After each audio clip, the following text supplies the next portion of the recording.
Assalamualaikum warahmatullahi wabarakatuh. Saudaraku kaum muslimin dan muslimat, saudara sebangsa tanah air dimanapun Anda ada dan berada. Terutama saudara-saudara saya, apapun agama Anda, keyakinan Anda, aliran Anda. Kita satu bersaudara, yaitu bangsa Indonesia. Siap. Saudaraku kaum muslimin dan muslimat, di pagi hari ini saya hendak menjawab sebuah pertanyaan daripada salah seorang daripada Abu Fikir Lovers. Dia bertanya kepada saya itu tentang apa itu perbedaan antara roh dengan jiwa. Sudah itu dia minta dijelaskan surah Az-Zumar ayat 42. Apa hubungannya dengan cerita itu? Jadi saya janjikan insya Allah nanti saya akan sampaikan dalam bentuk video. Karena menjelaskan masalah itu tidak bisa sebentar. Nah, oleh karena kita berada dalam situasi Ramadan, tentu kita kaitkan dengan situasi Ramadan. Oke, ya. Jadi ada suatu kejadian. Seketika seorang itu dioperasi oleh dokter dari bahu hulu hati sampai ke bawah pusat. Dibuka. Di situ terlihat jantungnya bergerak. Dup, dup, dup. Hati limpa, parunya pun bergerak sesuai dengan kadar geraknya masing-masing. Bahkan otak, saraf bergerak. Darah, usus, ginjal bergerak. Dalam bentuk gerak kadarnya masing-masing. Artinya dia bergerak tapi tidak sama gerakannya. Beda dengan jantung aktif. Karena dia adalah sentral. Nah, kalau kita katakan itu digerakkan oleh ruh, tentu tidak mungkin.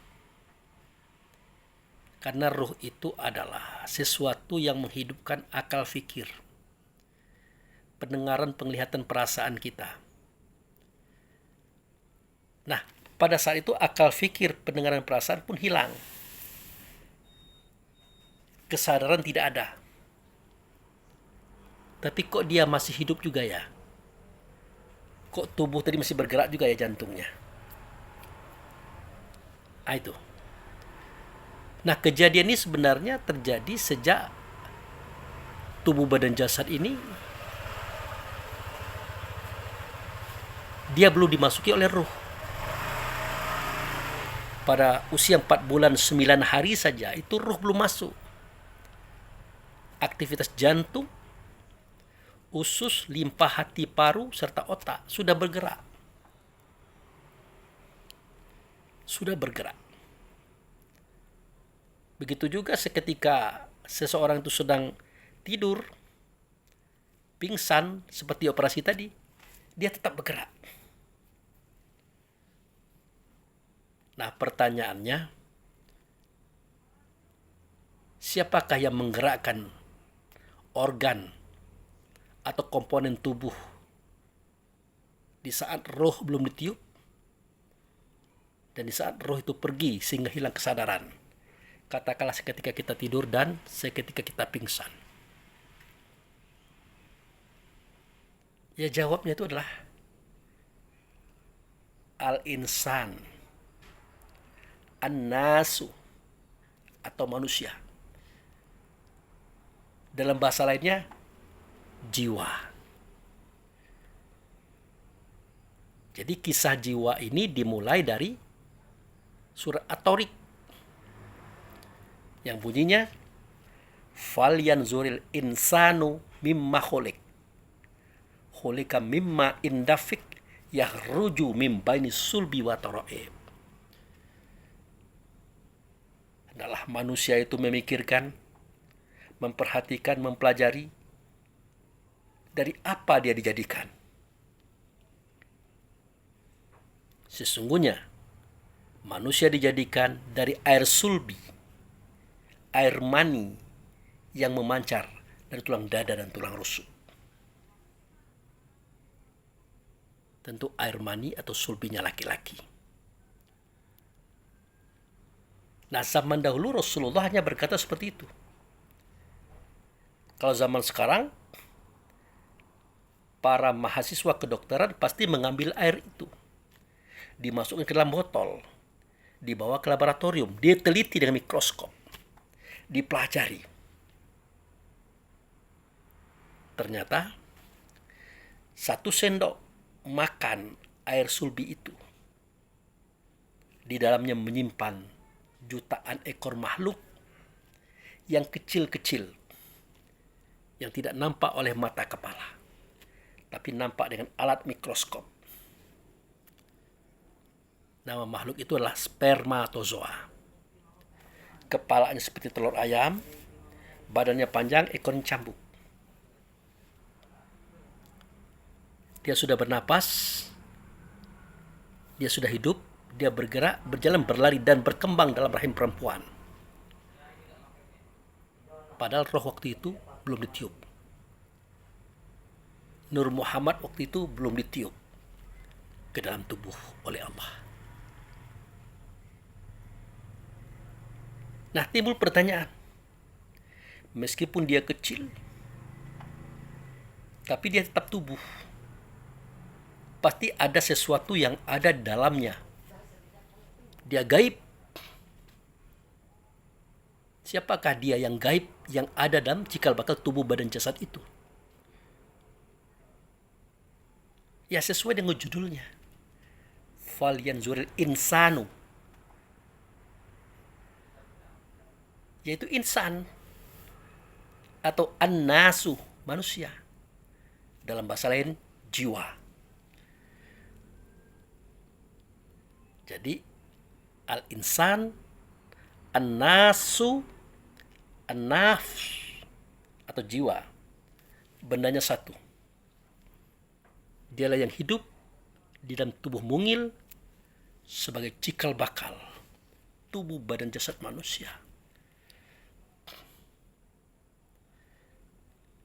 Nah, itulah sampai tubuh badan jasad ini ada, mulai sejak dia belum ditiupkan ruh sampai seketika dia dewasa dalam kondisi tidur dan pingsan, komponen atau organ tubuhnya yang ada di dalam ini bergerak.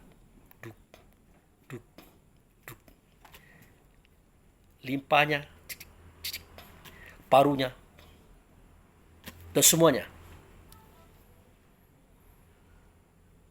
Nah, itulah al-insan, an-nasu, an-nafs atau jiwa. Nah, timbul pertanyaan. Dari manakah asal muasal insan ini dijadikan? Atau an-nasu ini dijadikan?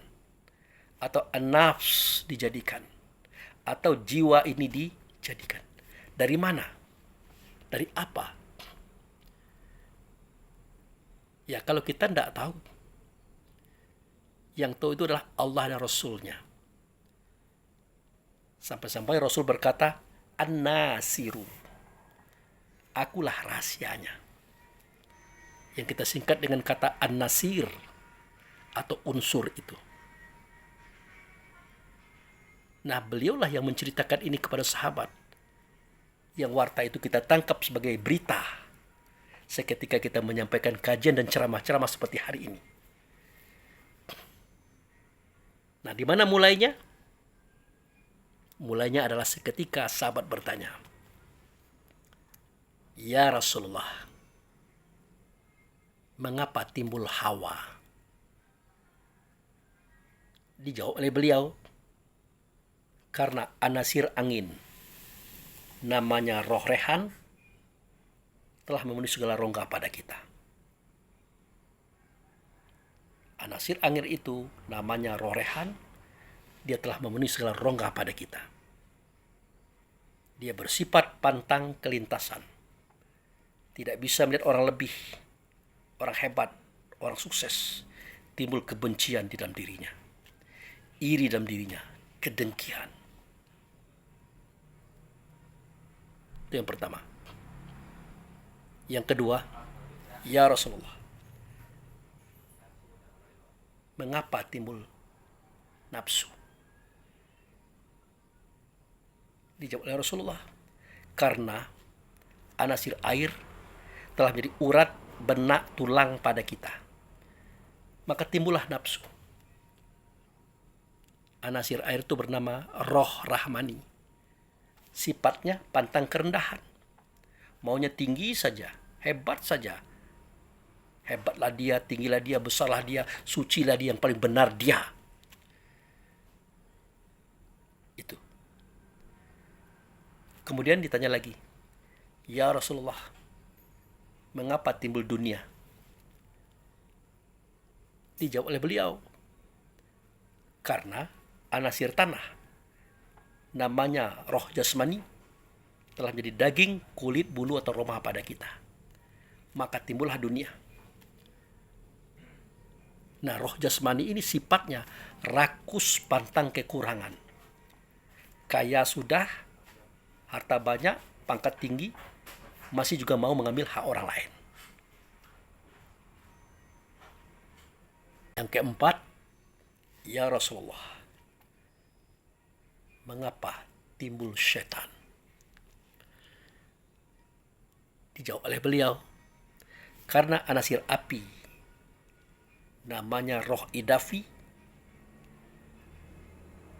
telah menjadi darah pada kita. Sifat anasir api ini atau roh idafi ini pantang tersinggung dan tidak mau kalah.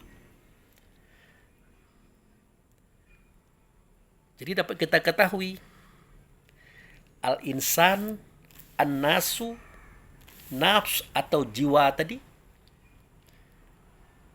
itu tercipta dari 4 unsur. Unsur angin, air, tanah, dan api, dengan 4 sifatnya masing-masing.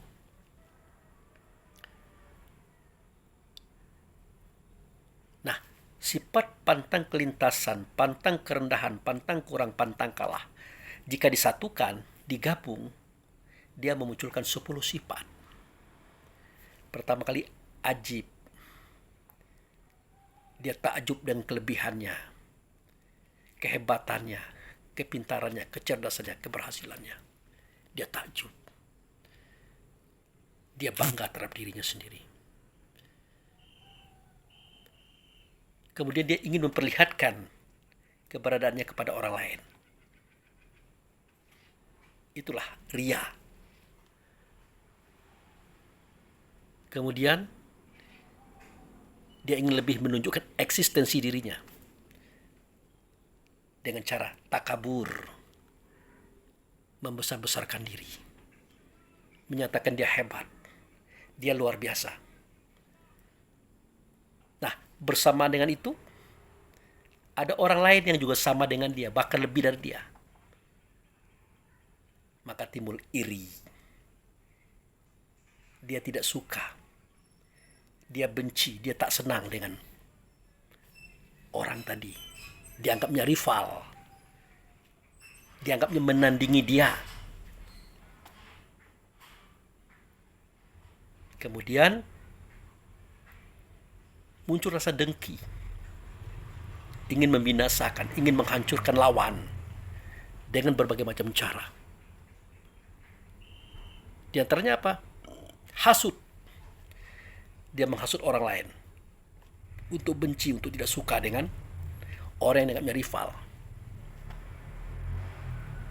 Supaya mantap, dia memfitnah. Dia ceritakan sesuatu yang tidak pernah dibuat orang itu. Dia buruk-burukkan, dia cerca, dia caci. Dengan harapan dia bisa mengatasi orang itu. Orang terus di bawahnya dia. Nah, semua itu dilakukan oleh karena dia tomak. Tomak daripada puja-puji. Tomak daripada kebesaran dan seterusnya. Itu. Nah, semua itu nanti akan menjelma menjadi sifat yang paling mengenaskan, itu sombong. Jadi 4 sifat ini disatukan memunculkan 10 sifat. Ajib, ria, takabur, iri, dengki, hasud, fitnah, tomak, loba, dan sombong. Itu yang saya ceritakan tadi. 10 tambah 4 menjadi 14. Memunculkan 3 sifat. Benci, dendam, menghancurkan. Itulah dia insan, itu dia an-nasu, itulah nafs, itulah jiwa. Dengan 17 sifatnya. Makanya insan, an-nasu, nafs, jiwa, atau disebut dengan manusia itu dikatakan oleh Allah kafir. Kafir. Nah, kan Allah pernah berfirman tuh, surah At-Tagabun ayat 2. Huwallazi khalaqakum faminkum kafiru wa minkum mu'minun. Innahu ya'lamu bima ta'maluna. Dialah yang menjadikan kamu atau batang tubuhmu. Di dalamnya ada yang kafir. Di dalamnya ada yang beriman. Siapa yang kafir? Yang kafir itu innal insana li rabbih lakanud wa innahu ala zalika lasyahid. Yang kafir itu adalah insan. Terhadap kekafirannya, keingkarannya, pertentangannya, dia menyaksikan. Artinya dia sadar melakukan kekeliruan itu. Dia sadar melakukan kesalahan itu. Dia sadar melakukan perlawanan itu.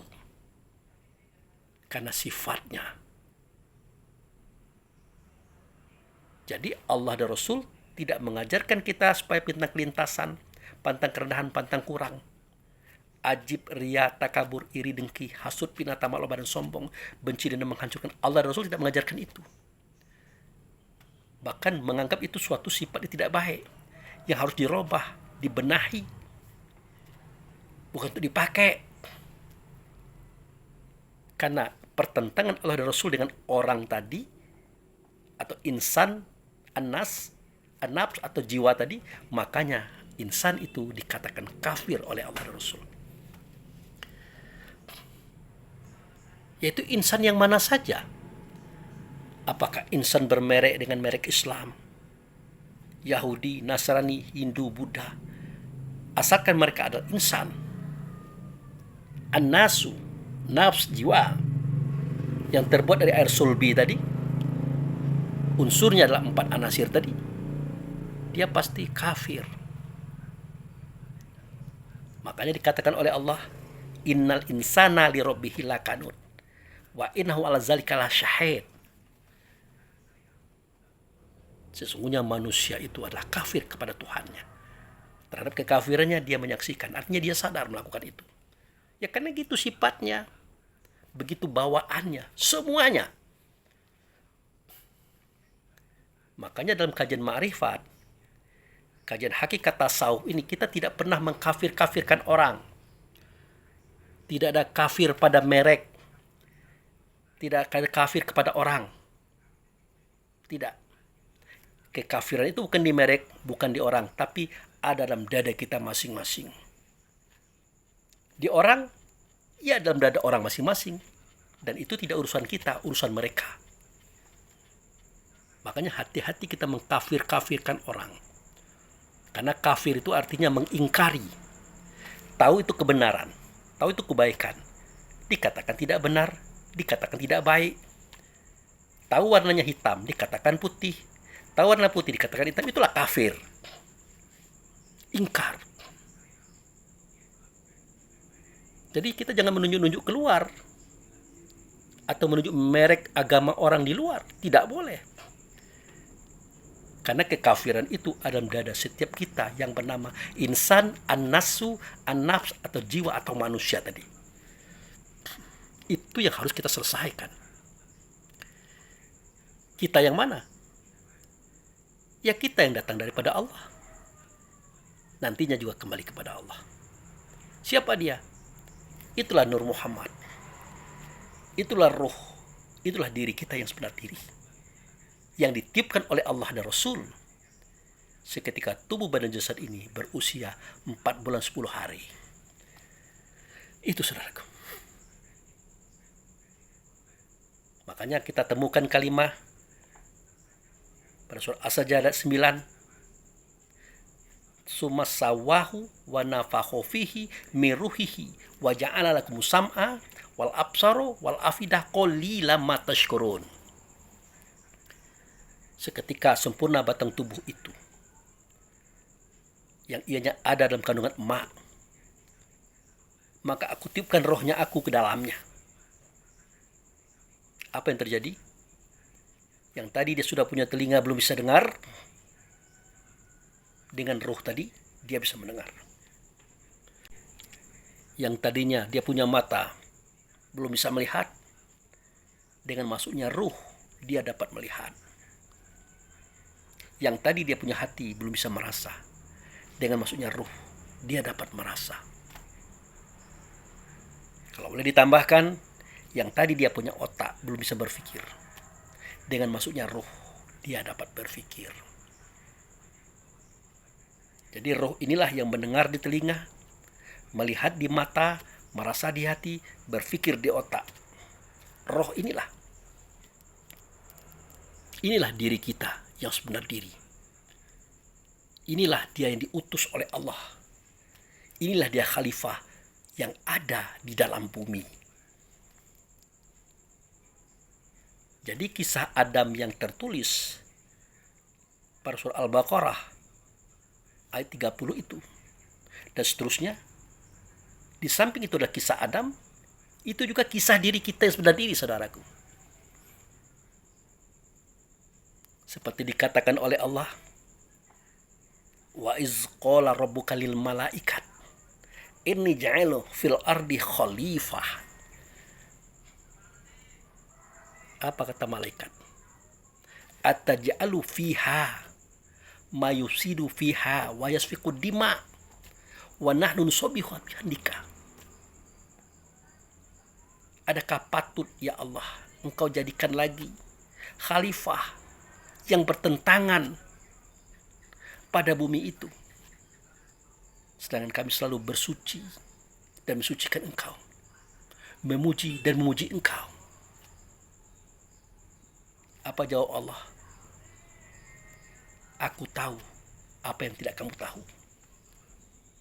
Ini a'lamu ma la ta'lamun. Apa yang Allah tahu, yang malaikat tidak tahu, yang jin iblis setan tidak tahu? Apa? Itulah ayat berikutnya. Wa alama Adam asma'akulaha. Mengajarkan kepada Adam tentang nama-nama. Bukan nama-nama benda. Nama-nama. Ini kan kita temukan ini. Oh, ini air dam. Ini pasir dam. Ini batu dam. Ini daun. Bukan begitu. Dalam unsur penciptaan itu ada 4. Satu, zat. Itu merujuk kepada Allah. 2, sifat. Merujuk kepada Muhammad. 3, nama. Menuju kepada roh setiap kita. Diri sebenar diri pada kita. Yang keempat, if'al. Itu merujuk kepada materi atau fisik. Tempat bergeraknya segala sesuatu yang di dalamnya ada ruh. Itu saudaraku. Nah, itu yang diajarkan oleh Allah dan Rasul kepada Adam tentang asma tadi. Siapa asma? Yai ruh. Siapa ruh? Itulah diri kita sebenar diri. Makanya pada surat pertama, ayat pertama, dijelaskan oleh Allah Rasul tentang Iqra bismi rabbikal ladzi khalaq. Bacalah dengan nama Tuhanmu yang menjadikan atau menciptakan. Nah, jadi waktu itu Nabi Muhammad berkata kepada sahabat, Iqra, baca. Akhirnya sahabat-sahabat itu senyum-senyum, saling lihat-melihat. Karena sahabat ini tidak pernah melihat Nabi Muhammad itu membaca. Tidak pernah melihat Nabi Muhammad itu menulis. Ingat, bukan berarti Nabi Muhammad tidak bisa baca, tidak bisa nulis, tetapi pada dasarnya sahabat tidak pernah lihat dia. Maka dikhawatirkan beliau ini bisa baca apa tidak, bisa nulis apa tidak. Akhirnya Rasul berkata, udah, kamu senyum-senyum itu pasti mentertawakan saya. Oh tidak ya Rasulullah. Oke, saya jelaskan, kata Nabi. Iqra itu artinya baca. Bukan membaca tulisan, bukan membaca huruf. Tapi Iqra itu artinya mendengar. Dengarlah. Iqra itu artinya melihat. Lihatlah. Iqra itu artinya merasa. Rasakanlah. Sesuatu itu untuk suatu kepahaman. Jadi Iqra itu artinya dengarlah, lihatlah, rasakan sesuatu itu untuk suatu kepahaman. Nah, kamu tidak akan mungkin bisa mendengar, melihat, merasakan sesuatu untuk suatu kepahaman. Tidak bisa. Tidak bisa kamu membaca atau Iqra itu. Tidak bisa. Kalau tidak dengan nama Tuhan. Apa itu dengan nama Tuhan? Siapa dianya dengan nama Tuhan? Ya roh tadi. Roh itulah yang dengan nama Tuhan, yaitu nama Tuhan yang ketujuh. Allah, Rahman, Rahim, Malik, Kudus, Salam, Mukmin. Nah, itu dia. Jadi mukmin itulah nama roh. Ya. Dia memakai nama Tuhan yang ketujuh. Bagaimana sejarahnya? Seketika sehingga dia bernama dengan nama mukmin atau dengan nama Tuhan tadi. Nah, kan sudah dijelaskan pada surat Al-A'raf ayat 172. Wa iz akaza rabbuka min bani Adam min zuhurihim zuriyatan wa ashhadahum ala anfusahum alastu bi rabbikum qalu bala syahidna antakulu yaumal qiyamah inakuna anhazal ghafilin. Ingatlah seketika kami keluarkan keturunan anak Adam. Ingatlah seketika kami keluarkan keturunan anak Adam. Keturunan anak Adam ini cerita tentang manusia, saudaraku. Tentang insan, tentang anas, tentang kejiwaan. Karena dia terbuat dari saripati tanah. Adam terbuat dari tanah. Tetapi kami angkat saksi atas diri mereka. Nah, itu dia. Itu menunjuk kepada ruh. Ditanyakan kepada mereka, alastu bi rabbikum? Adakah tidak aku ini dengan Tuhan kamu? Kata beliau yang bertanya. Siapa aku yang dengan Tuhan? Nah, nanti kita akan tahu. Nah, karena roh tadi melihat kepada dia, mendengar suaranya, berhadapan langsung dengan dia, maka roh menjawab, bala syahidna. Benar engkau dengan Tuhan kami, dan kami menyaksikan engkau, wahai yang dengan Tuhan. Makanya para ruh sujud sambil berucap, asyhadu an la ilaha illallah wa asyhadu anna Muhammadar Rasulullah. Aku bersaksi tidak ada Tuhan selain Allah, dan aku bersaksi bahwa engkau, hai Muhammad, utusan Allah. Ya, karena dia dengan Tuhan, dialah wujud Tuhan. Dialah utusan Tuhan. Padanya lah nyata suara, kata, dan perbuatan Tuhan.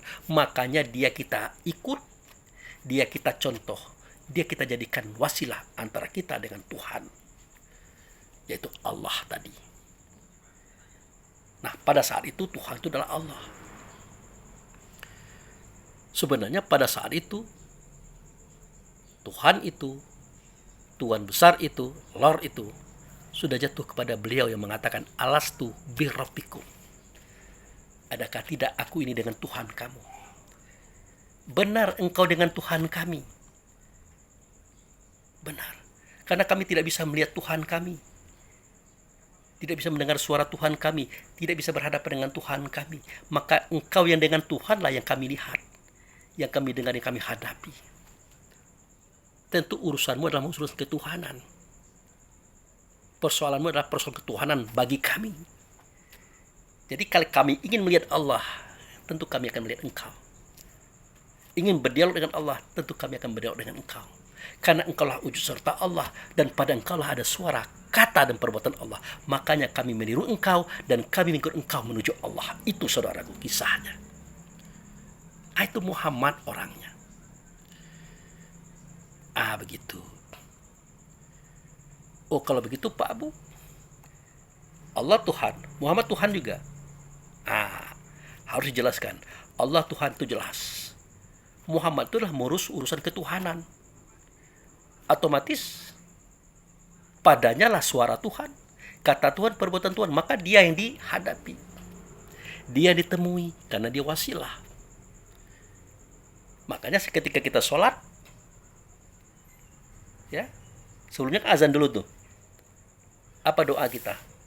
Allahumma Rabba hazid da'wati tammah wa sholatil qaimah ati Muhammadani wasilah wal fadilah wa ba'athu fil maqama mahmudah. Kan jelas. Ya Allah yang memiliki serun sempurna, yaitu sholat yang akan didirikan, hadirkan di engkau Muhammad sebagai wasilah, perantara antara aku dan engkau ya Allah. Dari dulu begitu. Allah itu tidak nyata, tidak berbentuk, tidak berupa, tidak bersuara, tidak berkata, tapi dia nyata pada Rasulnya. Karena kita waktu itu ruh, yang kita lihat adalah Rasul. Begitu. Nah, kalau kita sudah bertubuh hari ini, yang kita lihat bukan Allah, bukan Rasul, tapi Nabi. Tubuh badan jasad Rasul itu. Itu saudaraku. Makanya beliau berkata, in kuntum tuhibbunallah fattabi'uni. Kalau kamu mencintai Allah, mengasihi Allah, menyayangi Allah, maka ikutlah dengan aku. Akulah ikutanmu. Kalau kamu mencintai Allah, kalau kamu ingin menuju Allah. Untuk apa? Yuhibbukumullah yaghfir lakum dzunubakum wallahu ghafurur rahim. Supaya kamu dicintai oleh Allah juga, dikasih disayanginya, dan diampuni dosa kalau kamu ikut aku. Karena akulah wujud serta Allah. Akulah tempat nyatanya Allah.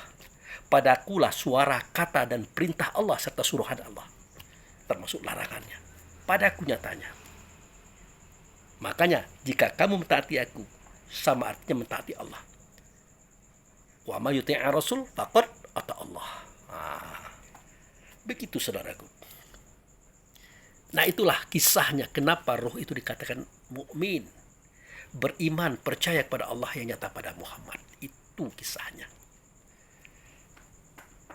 Nah, jadi kalau sudah berbicara ini bukan roh orang Islam saja, termasuk roh orang Yahudi, Nasrani, Majusi, Buddha, Hindu.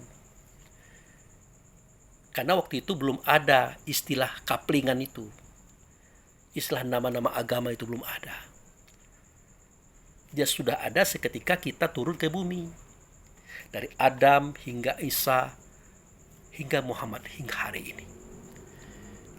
Nah, sebenarnya agama yang banyak itu adalah gambaran daripada kapasitas akal fikir.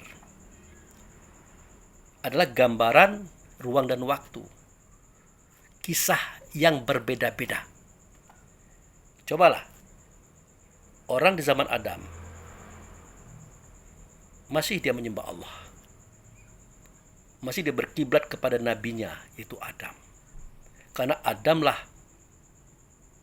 hadapan, Adamlah yang diikut, Adamlah yang tahu siapa itu Muhammad, siapa itu Allah. Kalau yang lainnya mungkin tidak tahu, tapi lupa. Begitu juga zaman Idris, Nuh, Hud, Lut, Saleh, sampai zaman Isa, sampai zaman kita hari ini, Muhammad Rasulullah Sallallahu Alaihi Wasallam. Namun sebatas Isa, sifatnya masih mengikut Nabi dan Rasul mereka. Dari Adam, Idris, Nuh, Hud, Lut, Saleh, Ibrahim, Ishak, ya, Ismail, Yakub, Yusuf, Ayub, dan seterusnya sampai kepada Isa. Jadi kaumnya itu mengikut Allah tidak bisa, harus mengikut Muhammad. Mengikut Muhammad tidak bisa, harus mengikut nabi-nabi mereka. Kaum Adam sampai Isa, mengikut nabi mereka menuju Muhammad, dari Muhammad baru kepada Allah. Itu kisahnya, saudaraku. Makanya seketika Musa alaihissalam bertemu dengan Allah yang tidak nyata Allah, melainkan nyata Muhammad, atau wujud serta Allah tadi, kan berkata Muhammad, innani anallah la ilaha illa ana fa'budni wa aqimis shalah li zikri. Sesungguhnya aku ini adalah Allah, tidak ada Tuhan, akulah dianya. Oleh karena itu sembahlah kamu akan daku dan dirikan sholat. Nah, dalam sholat nanti yang kamu ingat adalah aku. Nah, sayang 1000 kali sayang, surat Toha ayat 14 ini diartikan oleh kita, yang ngomong itu adalah Allah. Padahal bukan Allah yang ngomong, tapi dia ngomong tentang Allah. Tetapi dia mengatakan kata Allah. Ya, kalau Allah kan nama, tidak berbentuk, tidak berupa, tidak bersuara, tidak berkata, tidak sama dengan segala sesuatu. Nama apa? Ya nama zat. Lagi namanya begitu, apalagi zatnya. Lagi namanya saja tidak berbentuk, tidak berupa, tidak bersuara, tidak berkata, tidak sama dengan sesuatu. Itu namanya, apalagi zat yang punya nama tadi akan lebih jauh daripada itu. Tidak mungkin dia bisa dilihat, didengar dan dihadapi oleh Musa, tidak mungkin. Lalu siapa yang dilihat oleh Musa, yang dihadapi oleh Musa pada saat itu? Ya, dia itulah yang mengatakan alastu birabbikum waktu itu. Adakah tidak aku ini dengan Tuhan kamu? Aku yang dengan Tuhan itulah Muhammad. Sebagai wasilah antara kita dengan Allah tadi. Itulah yang ditemukan oleh Musa. Jadi ketika dia mengatakan sesungguhnya aku ini adalah Allah, dia itu mengatakan kata Allah. Bukan dia Allah. Dia mengatakan kata Allah kepada Musa. Makanya sembah oleh kamu akan daku. Dia menyembah Allah. Dia suruh Musa itu menyembah Allah, tapi melalui dia. Dan dirikan sholat. Ada hubungan. Buat hubungan dengan aku, kata Allah, tapi melalui dia sebagai wasilah. Makanya yang kamu ingat bukan Allah, tapi aku. Allah tidak berbentuk, bagaimana mengingatnya? Aku yang kau ingat, wahai Musa. Jadi sesungguhnya aku ini adalah Allah. Oleh karena itu sembahlah aku dan dirikan sholat. Dalam sholat nanti engkau ingat aku. Kalau Allah tidak mungkin kan? Pasti inilah wujud serta Allah. Pasti ini adalah keberadaan Allah yang nyata, yang nyata pada kita. Yang padanya ada suara, ada kata, ada perbuatan Allah. Itu saudaraku yang dilihat oleh Musa pada saat itu. Makanya pada surat Al-A'raf 185, ya, 186, 185, itu Nabi Musa sempat mengatakan, Muhammad Nabil Umi. Muhammad Nabi yang Umi. Dia sempat mengatakan kata itu. Karena dia sudah kenal. Dan nama Muhammad ini ada pada Taurat, ada pada Injil, dan ada pada kitab-kitab lain. Mereka tahu. Nah, kita saja yang tidak tahu. Sebenarnya bukan tidak tahu, kita lupa. Gitu. Ya. Nah, seketika Harun bertanya, wahai abangku. Seketika Joshua bertanya, wahai guruku. Seketika Bani Israel bertanya, wahai Nabi dan Rasul kami. Kamu enak kalau berhadapan dengan Allah yang melalui dia yang kamu lihat tadi. Yang inani anallah tadi. Lah kalau kami bagaimana? Siapa yang harus kami ingat dalam sholat kami? Kami kan tidak bertemu dengan dia. Tentu Musa berkata, adakah orang lain yang bisa mengantarkan kamu kepada orang yang aku lihat? Ada enggak selain aku? Ya tidak ada. Berarti akulah yang kamu lihat di dalam sholat. Akulah yang akan mengantar kamu kepada yang aku lihat, yaitu wasilah tadi, Muhammad namanya. Nah, Muhammadlah yang akan menyampaikan kita kepada Allah. Jadi dalam istilah penyembahan dari dulu itu biasa. Tidak ada yang aneh. Kita berjalan menuju Allah itu tidak mungkin karena Allah tidak berbentuk, tidak berupa, tidak bersuara, tidak berkata, tidak sama dengan segala sesuatu itu namanya. Apalagi zatnya lebih dalam lagi. Tentu yang kita cari bukan Allah.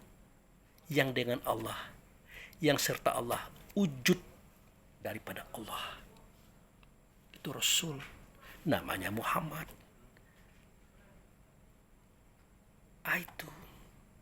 Itu yang ditemukan oleh Musa. Otomatis Harun, Joshua, Bani Israel kalau ingin berjalan kepada Allah bukan ikut Muhammad karena mereka tidak kenal. Yang kenal Muhammad itu adalah Musa. Oleh karena itu mereka ikut Musa. Itulah alasannya kenapa Musa mengajak kaumnya kepada Allah. Di situ Musa bersalawat kepada Rasul. Nah, inilah sejarahnya. Innallaha wa malaikatahu yusholluna ala nabi. Ya ayyuhallazina amanu shollu alaihi wasallimu taslima. Allah dan para malaikat itu bersolawat kepada dia yang di atas nabi, itu Rasul. Bersalawat itu artinya berhubungan.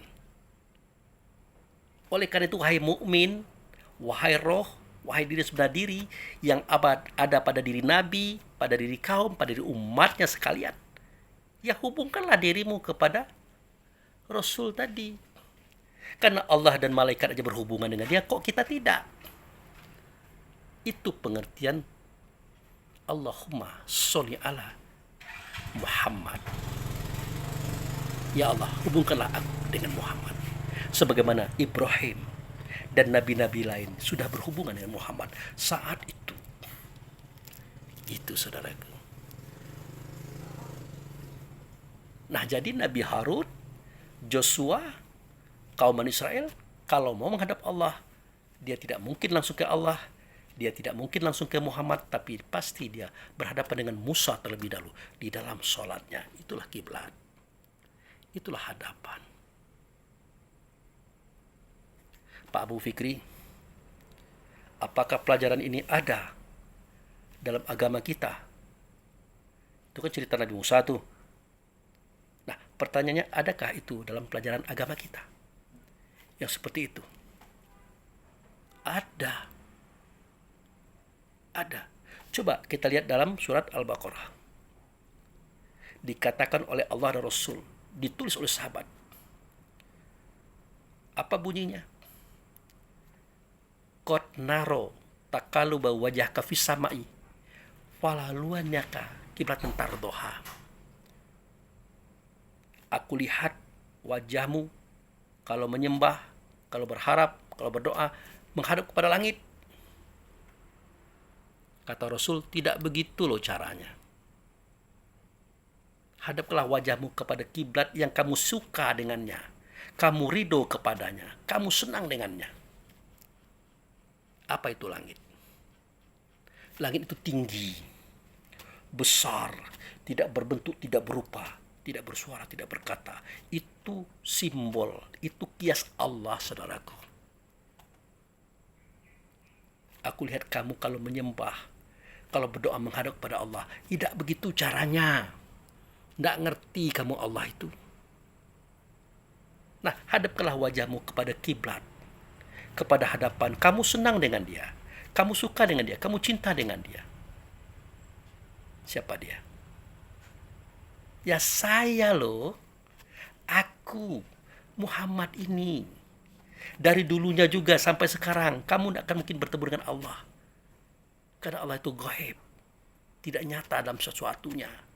Hanya aku. Dan dulu kan, alastu birabbikum. Adakah tidak aku ini dengan Tuhan kamu? Dari dulu begitu. Hari ini pun begitu. Nah, hadapkanlah kepadaku. Kamu mau minta kepada Allah? Bermohon kepada Allah, hadapkan itu kepadaku. Nanti aku menyampaikan kepada Allah. Karena aku adalah wujud serta Allah itu saudaraku.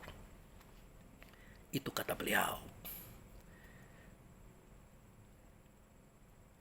Nah, dilanjutkan lagi ayat. fawali wajhaka satrul masjidil haram. Wa min haitsu ma kuntum fawali wajhaka satrah.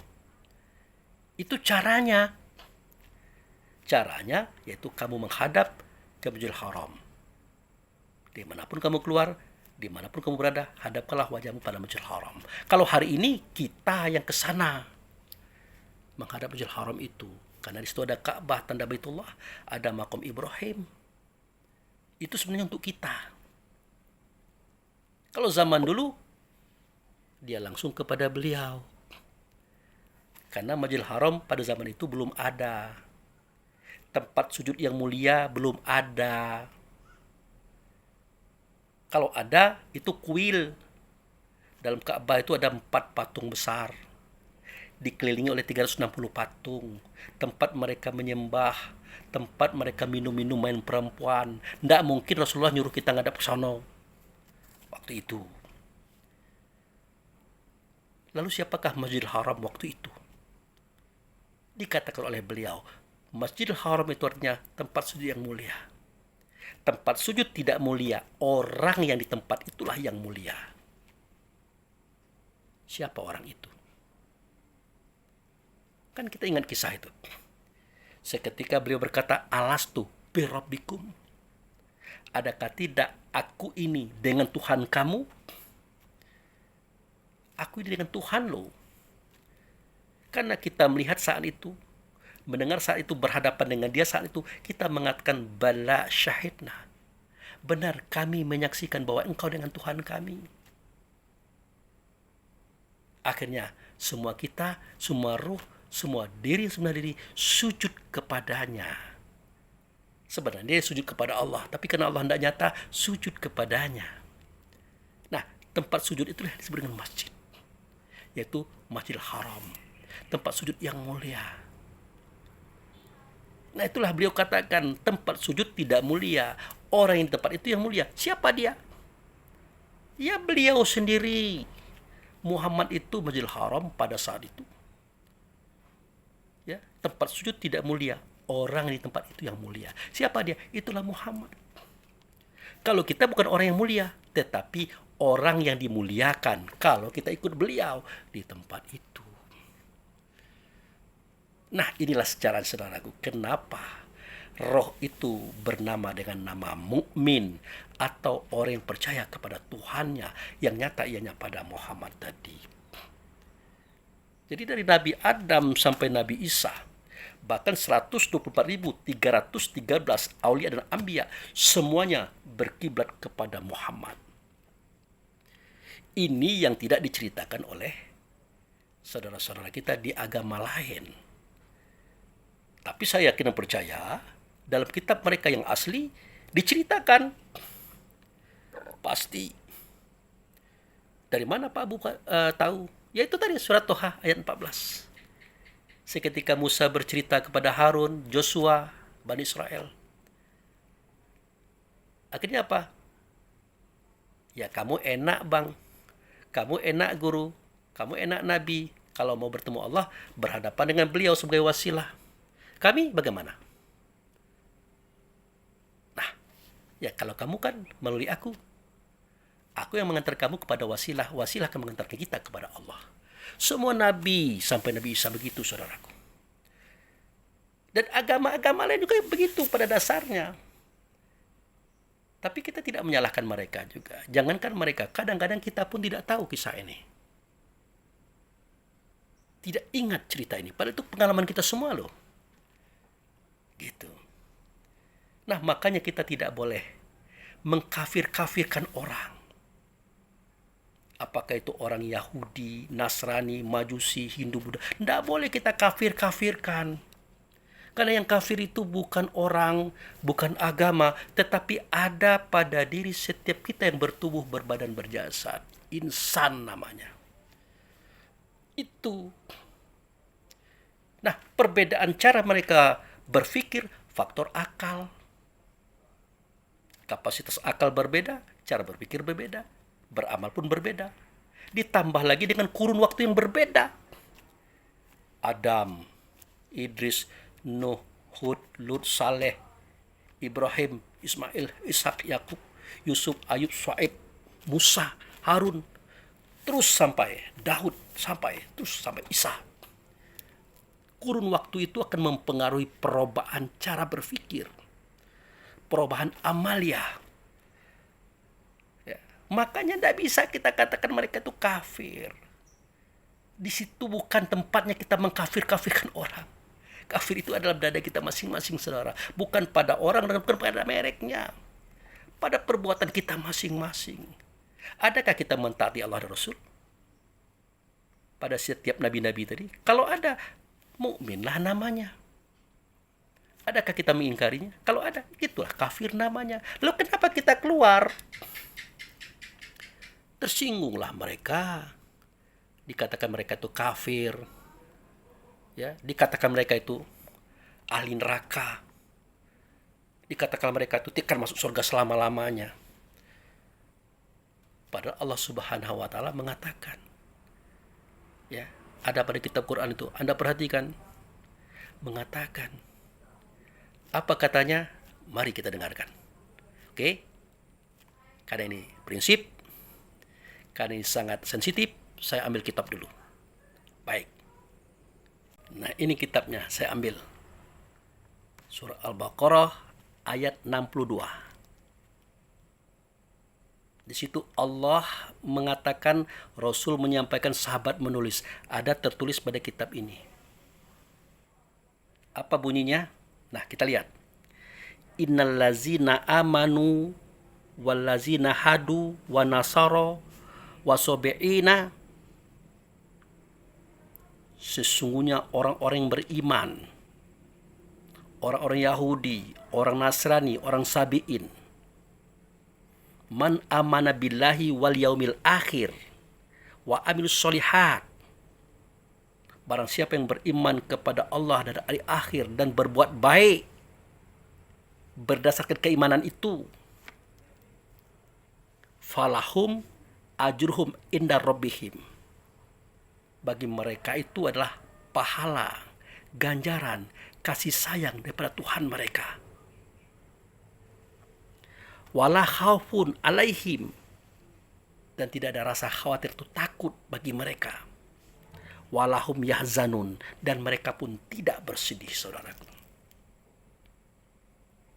Ini Allah dan Rasul yang mengatakan, tertulis pada kitab surah Al-Baqarah ayat 62. Itu maka saya katakan bahwasanya perbedaan kapasitas akal fikir seseorang di dalam menangkap masalah Allah dan Rasul serta risalah agama itu mempengaruhi amalan. Apalagi kurun dan waktu berbeda-beda. Ada kurun Adam, Idris, Nuh, Hud, Lut, Saleh, Ibrahim, Ismail, Ishak, Yakub, Yusuf, Ayub, Shu'aib, Musa, Harun, sampai ke Daud, Yunus, sampai Zakaria, Yahya, Isa. Kurun itu akan mempengaruhi. Begitu, saudaraku. Nah, jangankan yang begitu. Kita yang beragama Islam ini saja, Allahnya sama, Rasulnya sama, kitabnya sama, hadisnya sama, tapi paham kan berbeda-beda. Ya, ada paham Muhammadiyah, ada paham NU, Wasliyah, ya, apalagi Syiah, apalagi Jamiat Islamiyah, apalagi Salafiyah, banyak.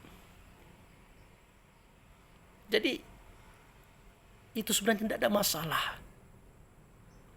Bahkan Allah katakan disengaja itu menjadikan kita berbeda-beda, berpuak-puak, berkelompok-kelompok, supaya kita saling isi mengisi, saling butuh membutuhkan, saling cari mencarikan, untuk perdamaian, untuk kebahagiaan bersama. Jangan disenggol keyakinan orang. Jangan dijelek-jelekkan keyakinan orang. Seburuk-buruk keyakinan orang menurut kita, itu pencapaiannya loh. Hargai. Maka saya katakan, jika Anda mengatakan, Pak Abu Fikri, Allah itu 10 loh jumlahnya. Betul? Betul. Yakin? Yakin. Tidak apa-apa. Silakan saja. Asalkan Anda benar-benar yakin. Tapi jangan diajak saya. Saya tidak begitu. Bagi saya Allah itulah Esa.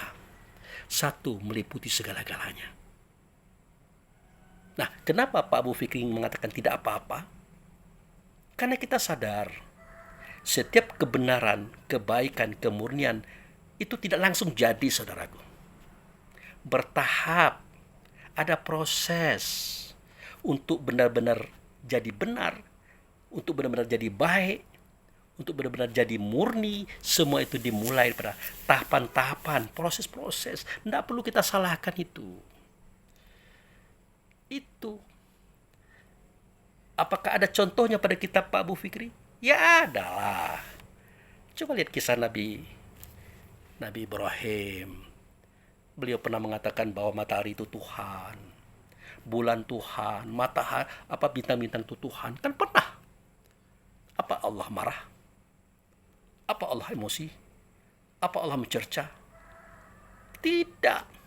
Bahkan Allah senyum-senyum saja karena Allah paham. Rasul paham. Dia itu sedang dalam proses. Bukan kayak kita. Jangankan Abu Fikri, jangankan saudara-saudara kita yang lain, YouTuber yang lain. Nabi Ibrahim itu saja kalau muncul hari ini, dia ngomong bahwa matahari itu Tuhan, bulan Tuhan, bintang Tuhan. Pasti heboh. Pasti semua YouTuber motong-motong videonya Ibrahim, menjelek-jelekkan, mencaci maki, menghina. Bahkan diangkat ke pengadilan oleh pengadilan agama, pengadilan negeri, pengadilan negara, dituduh sebagai penista agama oleh MUI. Ini contoh loh.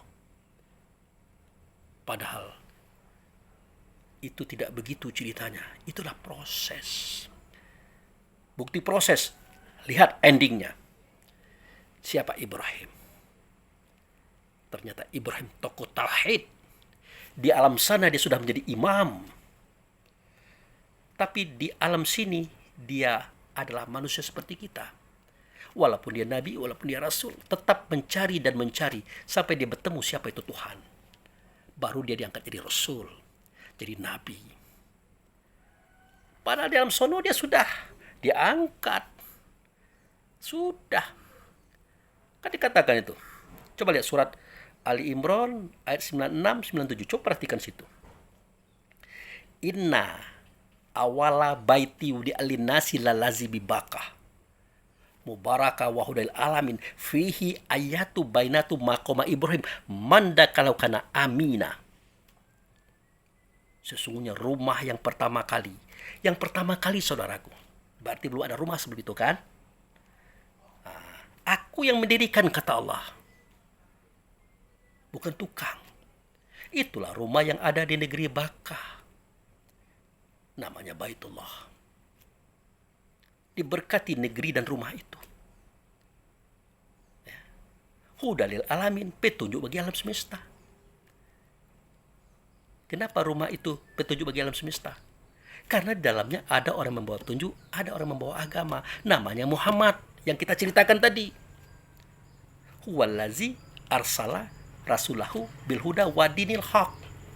Dia itu Allah mengutus Rasul. Allah mengutus Rasul. Nah, pada Rasul ini ada petunjuk, pada Rasul ini ada agama. Makanya karena beliau ada di dalam rumah itu, makanya rumah itu menjadi petunjuk bagi alam semesta. Kan jelas itu. Fihi ayatu. Di dalamnya ada ayat. Ayat apa? Ayat tulisan? Bukan. Pada saat itu semua catatan wahyu Rasulullah baru tertulis di atas pelepah kurma, batu-batu, kayu-kayu, tulang-tulang, daun-daun kering. Belum ada juz, belum ada nama surat, apalagi ayat. Tapi waktu itu sudah dikatakan kata ayat. Ayat yang mana ini? Dialah ayat yang dalam dada saudaraku.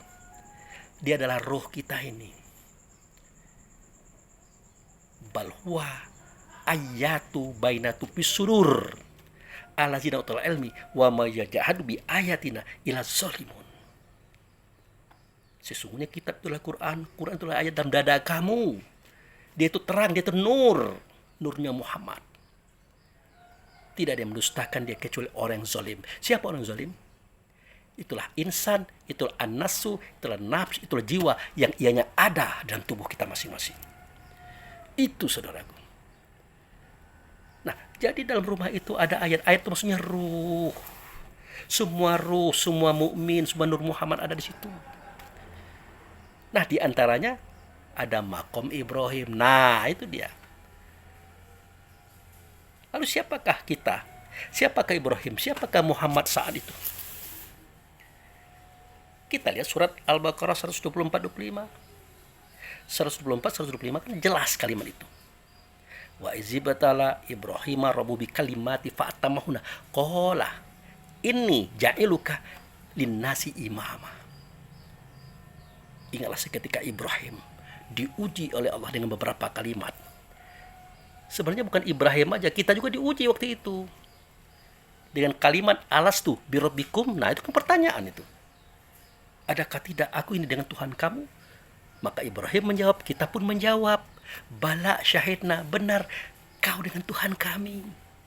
Makanya kita semuanya sujud mengatakan asyhadu an la ilaha illallah wa asyhadu anna Muhammadar Rasulullah. Aku bersaksi tidak ada zat, tidak ada sifat, tidak ada nama, tidak ada perbuatan kecuali Allah. Allah lah dianya. Tetapi yang aku lihat, yang aku saksikan, yang aku hadapi, yang aku dengar suaranya bukan Allah, melainkan utusannya, yaitu Muhammad. Sujudlah Ibrahim, sujudlah kita. Berarti yang diuji itu bukan hanya Ibrahim, kita juga. Semuanya lulus. Hanya saja kita itu di belakang Ibrahim. Ibrahim di depan kita. Makanya Ibrahim itu imam. Waja'iluka imam malinas. Aku jadikan engkau imam bagi semua manusia. Bukan manusia ya, ada bagian daripada manusia itu ruh. Engkaulah imamnya wahai Ibrahim. Jadi di situ dia imam, kita makmum. Kiblat siapa? Hadapan siapa? Pasti Allah. Nyata Allah? Tidak. Yang nyata adalah utusannya. Namanya Muhammad. Makanya beliau Rasulullah itu berkata, hadapkanlah wajahmu kepada kiblat yang kamu suka. Maksudnya dirinya. Itu kisahnya saudaraku. Begitulah pendalam agama ini. Makanya ruh itu dikatakan mukmin. Ya, Iqra bismi rabbikal ladzi khalaq. Bacalah dengan nama Tuhanmu. Yang dengan nama Tuhan itu adalah kita. Nama Tuhan yang keberapa? Yang ketujuh, namanya mukmin. Itu adalah nama semua ruh. Makanya saya ditanya dulu, kalau roh itu adalah mukmin, lalu siapa orang kafir? Ya tidak perlu kita menyalahkan, walaupun beliau adalah doktor, beliau adalah anggota MUI, tidak perlu kita salahkan. Karena tidak semua orang itu tahu cerita ini. Makanya kita beritahu, karena kita diberitahu pula oleh Allah dan Rasul. Melalui video ini saya sampaikan. Gitu. Yang mukmin itulah ruh. Ruh siapa saja. Dia tidak laki-laki tapi ada dalam dada laki-laki. Dia tidak perempuan, ada dalam dada perempuan. Ada dalam dada bangsa manapun, ada dalam dada orang yang beragama apapun. Jangan cepat mengkafir-kafirkan, karena mukmin itu adalah sama dengan kita. Apa yang ada dalam dada kita itu ada dalam dada orang lain. Yang kafir itu siapa? Innal insana li rabbih lakanun. Nah, insan itu yang kafir. Yang ianya saya ceritakan tubuh badan jasad tadi. Semua kita punya itu, saudaraku. Jadi tidak usah kita usil perbedaan merek agama, perbedaan syariat dan hakikat. Pada hakikatnya mereka itu bertuhan dengan Tuhan yang satu, pencipta langit dan bumi. Namanya saja berbeda-beda, silakan saja. Ibrahim mengatakan itu Ehod, Musa mengatakan itu Firaun, Isa mengatakan itu Yahweh, ya. Sang Siddhartha mengatakan Hyang. Saudara kita di Jawa mengatakan itu Gusti, ya silakan saja, tidak apa-apa. Itu kan bahasa lafaz. Tapi dia pasti tahu yang dimaksud itulah pencipta langit dan bumi. Yang nyata ya pada Muhammad. Gitu. Pak Abu Fikri, dari tadi ente selalu mengaitkan Muhammad dengan Allah. Nah sekarang ente mengaitkan pula tentang penciptaan. Agak panjang kaji nih. Jadi begini, kan dari awal Allah itu nama, ya, nama daripada zat yang maha agung, Namanya saja tidak berbentuk, tidak berupa, tidak bersuara, tidak berkata, tidak sama dengan segala sesuatu. Itu baru namanya. Apalagi zatnya lebih dalam lagi. Makanya sang zat tadi mengutus sifatnya. Ya, mengutus sifatnya, itulah Muhammad. Supaya nyata dia di Muhammad ini. Supaya bisa kita dengar suaranya. Kita lihat bentuk rupanya. Kita ikuti dia. Karena mengikuti dia sama dengan mengikuti Allah. Kan begitu kalimahnya. Wa may yuti'i rasul faqad ata Allah, kan begitu. Itu. Barang siapa mengikuti Rasul sama dengan mengikuti Allah. Nah, dari sononya begitu. Ya. Nah, sampai kepada penciptaan langit dan bumi pun tidak diketahui oleh banyak orang. Sejak zaman Adam sampai zaman sekarang tidak diketahui banyak orang. Kecuali orang-orang tertentu yang tahu. Orang yang ditunjuki oleh Allah Rasul tentang hal ini. Coba lihat surat Luqman ayat 25. Cek itu. Wala in sa'altahum man khalaqas samawati wal ard sayaqulunallah. Jika kamu tanyakan kepada mereka, orang Yahudi, Nasrani, Islam, apapun agamanya, katakan kepada mereka, siapakah pencipta langit dan bumi? Ya pasti mereka mengatakan Allah. Sayaqulunallah, pasti mereka mengatakan Allah. Kul, katakan hai Muhammad, sampaikan hai Muhammad, buka rahasianya hai Muhammad. Qulil hamdulillahi balhum katsiro la ya'lamun. Katakan hai Muhammad, sesungguhnya yang menjadikan langit dan bumi, menciptakan langit dan bumi adalah alhamdulillah. Tapi kebanyakan mereka tidak tahu. Mereka yang mana? Ya mereka itu Yahudi, Nasrani, termasuk kita orang Islam tidak tahu. Kecuali yang diberitahu. Ya.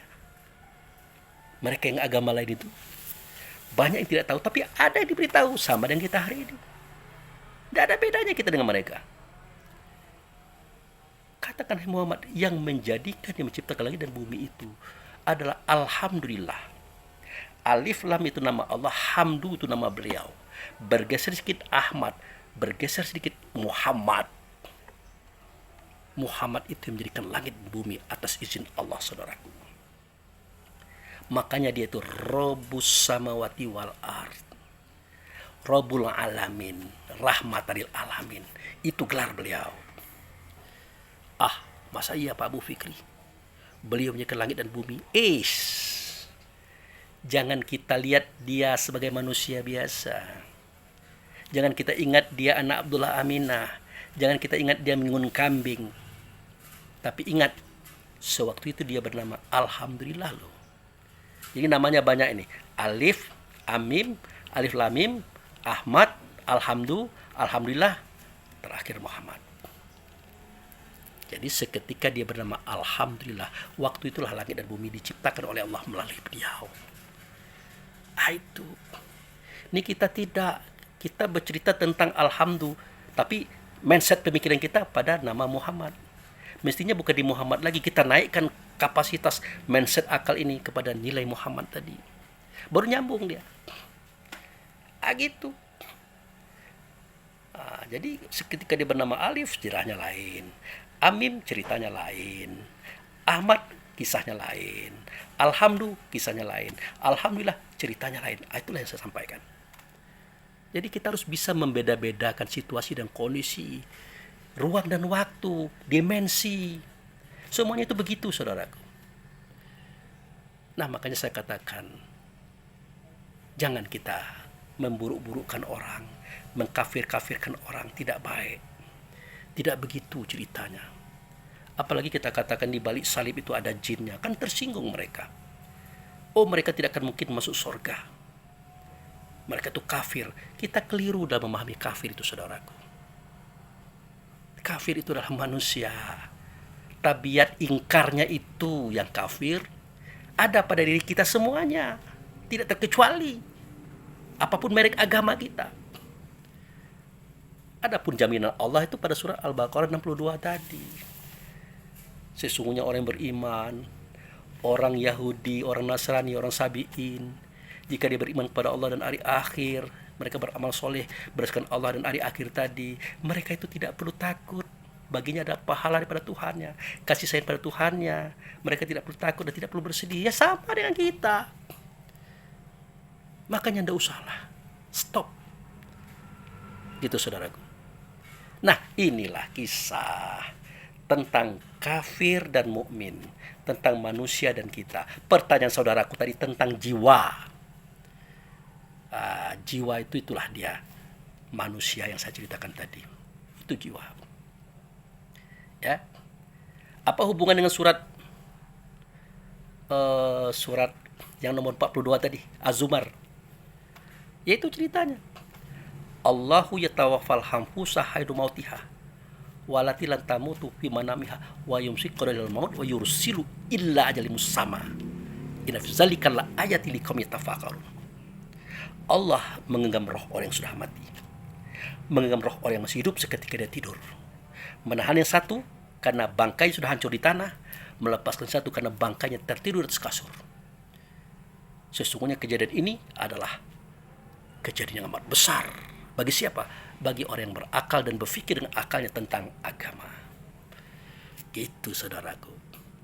Ya terlepas ayat kita itu plentat-plentot, membaca kita itu tidak beres, itu di luar semua itu. Yang penting pemahamannya itu. Ya, banyak orang tidak bisa baca, ya, tidak bisa menulis. Dia ngerti, dia paham, bahkan dia punya pengikut. Itulah kisah nabi-nabi dan para wali anbiya dulu. Sekolah tidak, ya, tapi dia paham, dia punya pengikut. Artinya jangan terlalu jadi patokanlah bacaan, ya, ucapan lafaz tentang kitab. Bukan saya membela diri, saya pernah dicemooh karena bacaan aja pelentot-pelentot, pengen cerita agama lagi. Anda yang pasif pun belum tentu tahu agama. Karena pengetahuan itu bukan terletak pada tulisan dan bacaan. Itu saudaraku. Oke? Tapi alangkah baiknya bacaannya bagus, makhrajnya bagus, iramanya bagus, baru mantap. Nah itu, saya tidak pernah mengatakan itu tidak. Yes. Gitu. Jadi begitu saudaraku. Ya. Seketika kita tidur, seketika kita pingsan, ruh itu digenggam oleh Allah, dikuasai oleh Allah, di-off-kan fungsinya. Siapa yang bernapas? Belok kanan, belok kiri, pada kita tidur. Siapa? Yaitu insan, an-nasu, an-nafs, atau jiwa tadi. Itulah dia, jiwa yang Anda tanyakan kepada saya. Itulah hubungannya. Dan karena di bulan Ramadan, saya jelaskan bahwa seketika ruh itu dijadikan oleh Allah sebagai khalifah, diprotes oleh malaikat, karena dia akan bertentangan dengan apa yang ada di tubuh kita. Nah, pada bulan Ramadan ini, bulan pembakaran ini, si ruh tadi disuruh membelenggu, ya, para setan-setan. Ya, kalimatnya bagaimana? Ya ayyuhallazina amanu kutiba alaikumusiyam kama kutiba alal ladzina min qablikum la'alakum tattaqun. Wahai orang beriman, wahai ruh, wahai diri sebelah diri, telah sampai kepada kamu suatu kewajiban untuk kamu menasaumi, menahan, memenjarakan, membelenggu. Kalau kamu berhasil membelenggu, mudah-mudahan kamu jadi orang bertakwa, orang yang bersih hatinya, suci dirinya, tidak ada kebencian iri dengki kepada siapapun. Itulah orang bertakwa. Dia paham, dia tunduk kepada Allah Rasul, dia tunduk kepada ajaran kitab, tidak dia melangkahi. Itu orang bertakwa. Lalu siapa yang dibelenggu? Nah, kan dijelaskan oleh Nabi, iza ja'a Ramadan, jika datang bulan Ramadan, apa yang terjadi? Dibuka pintu surga, ditutup pintu neraka, dan dibelenggu setan. Bagaimana pintu surga bisa terbuka? Ditutup pintu neraka. Bagaimana pintu neraka tertutup? Dibelenggu setan. Mana setan? Mana dianya setan? Dijelaskan. Allazi waswisu fisudur. Sifat was-was oleh efek 17 sifat tadi itu dalam dada. Sumbernya minal jinnati wan nas, daripada jin dan manusia. Siapa manusia? Sudah saya jelaskan. Siapa jin? Itulah 17 sifat. Jadi 17 sifat tadi, satu diantaranya adalah benci, iri, dengki. Kalau sudah berkecamuk, Itu jin sedang mengamuk namanya.